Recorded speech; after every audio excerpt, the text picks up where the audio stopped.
Assalamualaikum warahmatullahi wabarakatuh. Perkenalkan, nama saya Ardiansyah Nugraha dari kelas 9E, nomor absen 8. Di sini saya akan membawakan cerita inspiratif karya saya sendiri. Mohon maaf saya tidak bisa menunjukkan muka karena tidak ada bantuan untuk merekam. Jadi terpaksa saya ini screen record cerita saja sehingga saudara-saudara sekalian atau para pendengar dapat sekaligus membaca cerita ini bersama saat saya membacakan cerita ini. Di suatu desa, hiduplah dua orang bersaudara. Namun tak sedarah. Mereka adalah Rio dan Dio. Mereka dapat bersaudara karena kejadian yang menimpa kedua orang tua mereka. Ibu Rio meninggal saat melahirkannya, sehingga ia pun menjadi anak yatim di usia yang sangat belia. Sedangkan bapak Dio yang merupakan seorang sales meninggal karena kecelakaan pesawat saat ia berumur 6 tahun.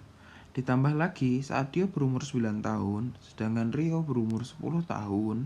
Entah bagaimana, kedua orang tua mereka memilih kawin lari dikarenakan tak disetujui oleh kakek dan nenek Rio. Setelah mendengar berita itu, kakek Rio terkena serangan jantung dikarenakan usia dan terkejutnya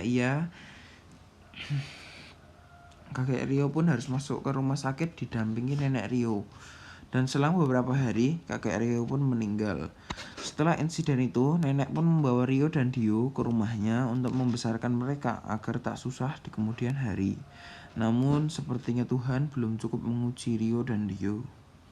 Selang 1 tahun dalam perawatan nenek, terjadi sebuah insiden yang mengenaskan.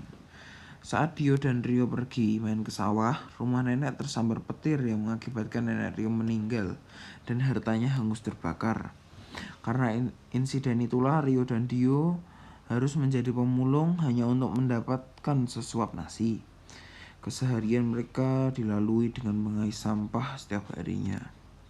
Terkadang apabila mereka cukup beruntung mendapatkan buku dari masyarakat yang sudah membuangnya, maka Rio akan mengajari Dio untuk membaca dan berhitung. Pada suatu hari, ketika Rio berumur 12 tahun, ia menemukan pamflet tentang beasiswa untuk paket lengkap kejar sekolah untuk anak putus sekolah. Ia pun bersemangat dan segera pulang ke rumah untuk mengabari adiknya tentang kabar baik yang ia dapatkan. Sesampainya ia di rumah, ia pun mengajak Dio untuk berdiskusi.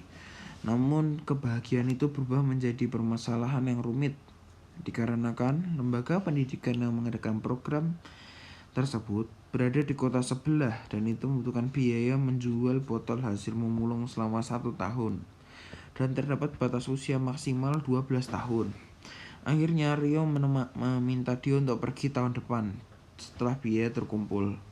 Namun Dio pun menolak dikarenakan ia memikirkan kondisi kakaknya. Setelah perdebatan panjang, Dio pun setuju dengan syarat bahwa setiap 1 bulan sekali ia akan mengirimkan surat dan Rio harus membalasnya dalam kurun waktu 2 minggu.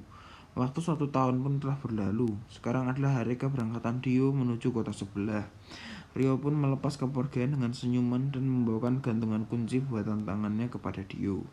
Dio pun memasukkannya ke dalam plastik yang ia bawa untuk membawa buku. Sesampainya di kota, Dio pun langsung belajar dan mengikuti ujian seleksi beasiswa. Dan ia pun lolos.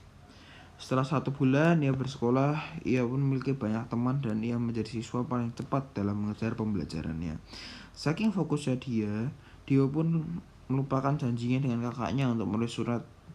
Rio menunggu surat dari Dio pun cemas dikarenakan tak kunjung menerima surat yang dijanjikan. Namun ia tak memiliki uang untuk pergi ke kota dikarenakan para warga yang sudah tak mau lagi sampahnya diambil oleh pemulung. Ia pun terpaksa bekerja menjadi pedagang telur gulung di depan rumahnya.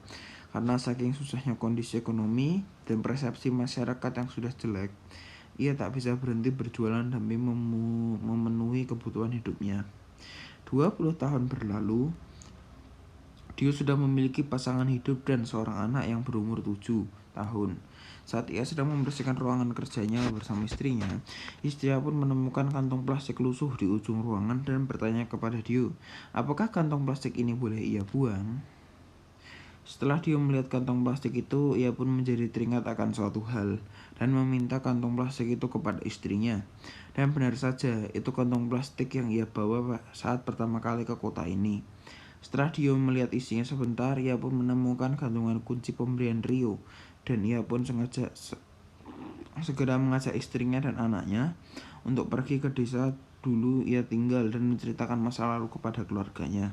Sesampainya di sana, ia pun terkejut bahwa tempat yang dulu ia tinggal masih ada.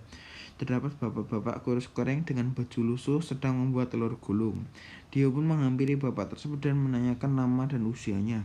Sesuai dengan dugaan Dio bahwa bapak itu adalah Rio, dan Dio pun memeluk Rio dan meminta maaf karena ia terlambat mengabari dan bertemu dengannya. Rio pun menangis dan memeluk balik serta maafkan Dio. Dio pun membawa Rio ke rumahnya untuk bekerja sebagai kepala pembantu agar dengan bebannya dan mereka pun bersama lagi. Selesai, terima kasih. Wassalamualaikum warahmatullahi wabarakatuh.